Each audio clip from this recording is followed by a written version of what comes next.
Hello everyone, কেমন আছো তোমরা সবাই? আমি তো খুব ভালো আছি। চলে এলাম একটা নতুন ভিডিও নিয়ে। টাইটেল আর থাম্বনেল দেখে নিশ্চয়ই বুঝেই গেছো আজকে ব্লগটা কি নিয়ে হতে চলেছে। সোনমসি ব্লগটা তোমাদের অনেক অনেক স্বাগত। আগের ভিডিওতে আমি পোস্ট করেছিলাম আমি আমার ননদের বাড়িতে এসেছি। ওই দিন তো ভিডিও করলাম, তো ওই দিন সারাদিন কি কি করেছিলাম সেই দিন রাত্রিবেলা শুধু ভিডিওটা করেছি, তারপর দিন তো আর ভিডিও করিনি। ননদের বাড়িতে সারাদিন কি কি করলাম, কিভাবে সময় কাটালাম সবকিছু তোমাদের সঙ্গে আজকে শেয়ার করবো। তো চলো ভিডিওটা দেখতে থাকো, একদম স্কিপ করো না কেউ। সকাল সকাল ঘুম থেকে উঠে মেয়েকে মেসো আর মাসিমাকে ধরিয়ে দিয়ে আমি এখন ব্রাশ করতে এসেছি। দিদিভাই এইখানে হোমমেড কি একটা তৈরি করে রেখেছে, এইটাই দিয়েই ব্রাশ করে। আমাকে বলছে এইটা বাড়িতে গিয়ে বানিয়ে নিবি বুঝলি, আর কোলগেট দিয়ে একদম ব্রাশ করিস না, ওগুলো ভালো নয়, আর এইটা দিয়ে ব্রাশ করলে না দাঁতও খুব ভালো থাকবে। ওই জন্য আমিও বললাম ঠিক বলেছে, তাহলে আমি বাড়িতে যাই, তাহলে ওইটা তৈরি করে নেব। ঘন্টির আওয়াজ পেলে হ্যাঁ দিদিভাই পুজো করছে। সকাল সকাল ঘুম থেকে উঠে যখন দেখি মেঘলা হয়ে আছে আর ওয়েদারটা বেশ ভালোই লাগছিল, আর বাইরে যা ঠান্ডা বাতাস, ওই জন্যই মাম্মামকে বাইরে বের করে নিয়ে এই দেখো এখানে আবার শুইয়ে দিয়েছিলাম। আর এখন তো আমার ব্রাশ করা কমপ্লিট। আমি যদিও বাইরে বেরিয়েছিলাম, আমার নিজে শীত লাগছিল আর এদিকে বাচ্চা, ওই জন্য তো আমি একদম বাইরে বের করিনি, একটুখানি বাইরে বের করেছিলাম। মাসি আর মেসো কোলে নিয়েছিল, ওই জন্য, না হলে কিন্তু আমি বাইরে বের করিনি। সকালে ব্রাশ করার পর দিদিভাই প্রথমে বিট আর গাজরের রস দিয়েছিল, আর তারপরে দিয়েছিল ছোলার ছাতু। বিট আর গাজরের রস তো দিদিভাই প্রত্যেকদিন খায়, তাই আমাকেও দিয়েছিল। তারপর যখন রান্নাঘরে এসে দেখি দিদিভাই কি একটা বানাচ্ছে। দিদিভাই প্রথমেই জিজ্ঞেস করছিল যে কি খাবি বল। ওটাই করবো, কোনো তেলে ভাজা রান্না করবো? কে বলছি না না সকালবেলা কোনো তেলে ভাজা খাবো না, তুমি এমনি সিম্পল কিছু একটা করা। বলছি তাহলে কি খাবি বল? তারপর বললাম যে মুড়ি মাখিয়ে নাও, তাহলে দুজনে মিলে মুড়ি খেয়ে নেবো। এইদিকে অবস্থাটা একবার তোমরাই দেখো না, তার পিমনির কোলে গিয়ে কতটা না দুষ্টুমি করছে।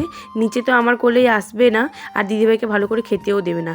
তারপর যখন বাইরে এসে দেখি এই দেখো ও মা বৃষ্টি হচ্ছে, ওয়েদারটা জাস্ট দারুণ ছিল। ওই দিন কিন্তু খুব ভালো লাগছিল। আর ওই দিন দেখো তারপর দিদিভাই এই যে ঘর মোছা শুরু করে দিয়েছে। ভয়েস দিচ্ছি, এই দিকে দেখো বাড়ির পাখিটা এত আওয়াজ করছে, আমি ভয়েসই দিতে পারছি না, জানি একটু অসুবিধা হচ্ছে, তোমরা একটু মানিয়ে নাও। তারপর এই যে মামামের কাছে চলে এলাম, মামামকে এখন খাওয়াবো। দিদিভাইয়ের কাছেই ছিল। দিদিভাই বলছে আমি তো এখন কাজগুলো করবো, তুই এখন শোন আমাকে ধর, আমি এখন কাজগুলো সেরে নেই, আর তুই ওকে খাইয়েও দে আর ওকে তেল মাখিয়ে দে, এরপর তো একটু পরে ওকে স্নান করানো হবে। আমি বলছি হ্যাঁ ঠিক কথা বলেছো, ওকে আমি তেলটা মাখিয়ে। বাড়িতে যখন তেল মাখাই তখন কিন্তু এত সময় পাই না, ভিডিও করারও সময় পাই না।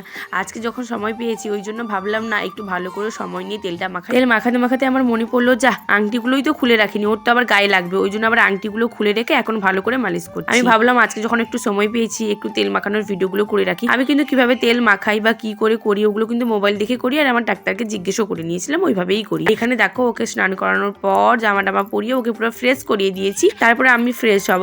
এই দেখো তারপর ওকে আবার ঘুম পাড়ানো শুরু করলাম। এখন যে কতক্ষণ ওকে আমাকে ঘুম পাড়াতে হবে এরকম, বাইরে যেহেতু ওয়েদারটা খারাপ, একটু ঠান্ডা ঠান্ডা আছে, ওই জন্য ওকে টুপিটা পরিয়ে দিয়েছিলাম যদি ঠান্ডা লেগে যায়। ওকে তো ভালো করে একটু ফ্রেশ করে দিয়েছি, মানে একটু গাটা মুছিয়ে দিয়েছিলাম, যেহেতু ওয়েদার খারাপ ওই জন্য তো স্নান করাইনি, ওই জন্য গাটা মুছিয়ে দিয়ে ফ্রেশ করে দিয়েছি, তার জন্যই আমি টুপিটা পরিয়ে দিয়েছিলাম। ঠান্ডা ঠান্ডা বাতাসও আসছিল। আর এই দেখো ওকে ঘুম পাড়ানোর পর আমি যাব এখন একটু ফ্রেশ হতে। ওই যে নাইটিটা পরেছিলাম তোমরা নিশ্চয়ই ভাবে, তখন কিন্তু আমি নাইটিটা পরে নিয়েছিলাম, তারপর একটু ভিজে যাওয়ার জন্য আমি খুলে রেখেছিলাম, তারপর ফ্রেশ হয়ে এই যে আমি নাইটিটা আবার পরলাম। এসে এই যে চিরুনি করে নিলাম, আর আজকে আমি হেয়ার স্টাইল করেছি, দেখো চুলটা কেটেছি, দিদিভাই ভালো করে চুলটা কেটে দিয়েছে এখন।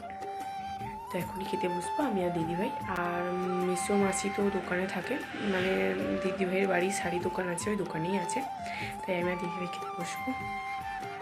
এই যে দেখো আমার হেয়ার স্টাইলটা দিদিভাই ভালো করে সুন্দর করে কেটে দিয়েছে। আমি বলছিলাম একটু ভালো করে চুলটা কেটে দাও, তো অনেক দিন পর চুল কাটলাম, 1.5 বছর হয়ে গেল আমি চুল কাটিনি। এই যে এইখানে এসে দিদিভাই ভালো করে চুলটা কেটে দিল। এইখানে দিদিভাই বলতে চল আমার এখন খেয়ে নেই, আমার রান্নাও কমপ্লিট, এগুলো ভালো করে একটু ধুয়ে নেই, তারপর দুজনে মিলে একসঙ্গে খেতে বসবো। আমি বলছি আচ্ছা চলো। দিয়ে বলছে কি রে এইভাবে চুলটা এইদিক ওইদিক করছিস, স্টাইল মারাচ্ছিস? আমি বলছি হ্যাঁ নতুনভাবে তো চুলটা কেটেছি, একটু স্টাইল তো দেখাতেই হবে, কি বলো? এই দেখো আজকে দুপুরের মেনু মাংস সব রকম দিয়ে একটা সবজি আর চাটনি ছিল, তার সঙ্গে ডিম ভাজাও ছিল। তারপর এসে যখন দেখি হ্যাঁ বৃষ্টি তখনও হচ্ছে, বলছে হ্যাঁ আমার তো ছোটবেলার কথা মনে পড়ে গেল, আগে যখন চুল কাটতাম চুলটা বাঁধবো না, কিছুতেই বাঁধবো না, খুলে রাখবো, এই দিক ওই দিক করবো। তারপর এই যে দুজন বসে পড়লাম খেতে, আমরা এখন খেয়ে নেই। খাওয়া দাওয়া কমপ্লিট, মামা আর আমি এখন ভিডিও করবো। মামা মগুদি তোমরা নিশ্চয়ই ভাবছো যে আমি ওরকম কেন করলাম, আমার চুল ধরে টেনে রাখছে, আমার লাগবে না। আর এইদিকে দেখো দিদিভাইকে কত করে বললাম যে আসো একটা ভিডিও করবো, আসো আসো, বলছে না এখন আমি ঘুমাবো, আমাকে ডিস্টার্ব করিস। দাঁড়াও দেখো এবারে ডিস্টার্বটা কে করে, ডিস্টার্ব তো ইনি করবে। এই দেখো মামা পিমনি কাছে শুয়েছ? পিমনি কাছে শুয়েছ? আমার দুষ্টুটা, আমার দুষ্টু শোনামা, দুষ্টু শোনামা তো। হ্যাঁ দেখো দেখো মামনি কি করছে।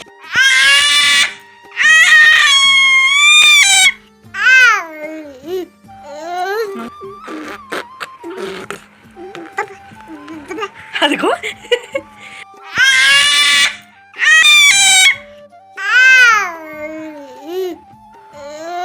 মাংসটাকে তুলবো না।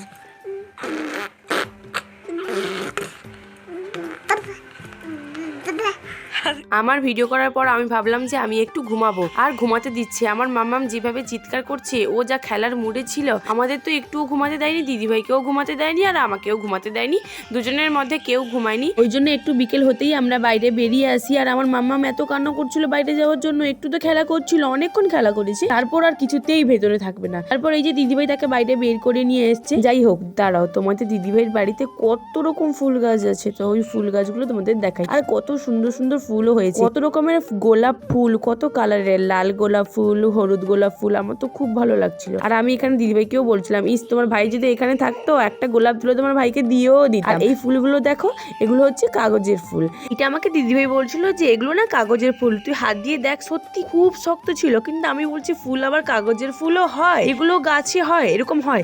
যখন আমি হাত দিয়ে দেখি সত্যি খুব শক্ত, তার মধ্যে আমি জানি না ওটা সত্যিকারের কাগজ না কি ফুল, আমি জানি না। আর তারপর দেখো আমার মাম্মামকে তো ওই গাছগুলোর কাছে নিয়ে গেছিল, আমার মাম্মা এই বড় ফুলটা তুলে নিয়েছে। দিদিভাই বলছে যা তুলেছে আর কি করব, কিন্তু ফুলটা কত সুন্দর, কত বড়, তাই না? দেখলে তো তোমরা কত ধরনের ফুলের গাছ, কত সুন্দর সুন্দর, আর প্রচুর বড় বড়ও হয়েছে। একটা ফুল তো মাম্মাম ছেড়ে দিয়েছিল, তোমাদের বললাম, ওই ফুলটা আমি হাতে রেখেছিলাম, কিন্তু মাম্মাম শুধু ওই ফুলটা নেবে বলে কেমন হচ্ছে দেখো শুধু। আর এইখানে আমরা তিনজন মিলে একটা রিলসও বানিয়ে নিচ্ছিলাম। এই রিলসগুলো তোমরা আমার ফেসবুক রিলসেও দেখতে পাবে আর আমার ইউটিউব শর্টসেও দেখতে পাবে। তো চলো দেখা হচ্ছে নেক্সট ভিডিওতে। চলো টাটা, বাই বাই, ভালো থেকো।